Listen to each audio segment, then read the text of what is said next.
John Bone Break. You guys were real musicians. We were like really good and tight, okay? And I remember our first gig, or the second gig at the Rock Corporation, we got up there, we were so horrendous. And I was thinking, and everyone was like loving it, and I was like, what's wrong here? It was so unbelievably bad. But for me, I was so intrigued and loved. There was something, and it was about Jane and Belinda at that time. There was something so like mesmerizing about the two of them, and when I met them, and Good, that thanks, I want. Charlotte. Well, it's true. I've told you that. Have I told you that lately? Yes, you have. Oh, okay. In my contract, I have to say that at least once a week. Still hasn't changed.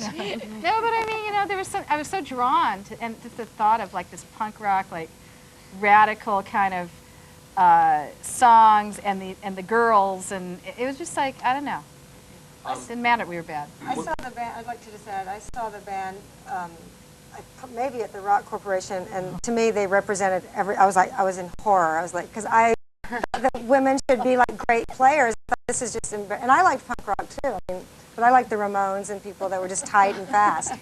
And I was horrified. And then I saw them after they got Gina, and it was a completely different band. I mean, it was really, you really are only as good as your drummer. And the Go-Go's after they got Gina, it was a whole different thing. So that you could just see all the elements that were great about the band. You could see beyond the rough edges.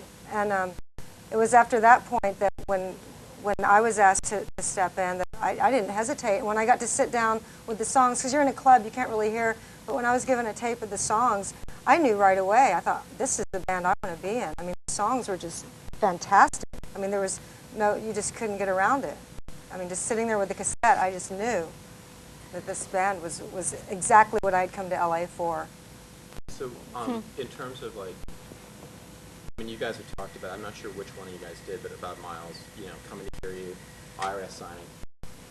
I want to see if I can go beyond that a little bit and just like try to push like what I mean, in our script, you know, we're trying to build this momentum, you know, and it really just got to the point where it's like utterly absurd that you hadn't gotten signed. Right. You know, that there was this incredible energy, and it was like, what was going to finally turn the tide? And obviously the short answer is, oh, Miles signed us. But like, I want you guys, can you sort of go beyond it and talk to me about like what specifically, like what was going on? What was the bill that, you know, got it to the boiling point? I remember specifically, actually, we came back from England. We had a gig at the Starwood, and I remember standing on there was a stairway outside the Starwood, and standing on the balcony, and there were lines wrapped around the block.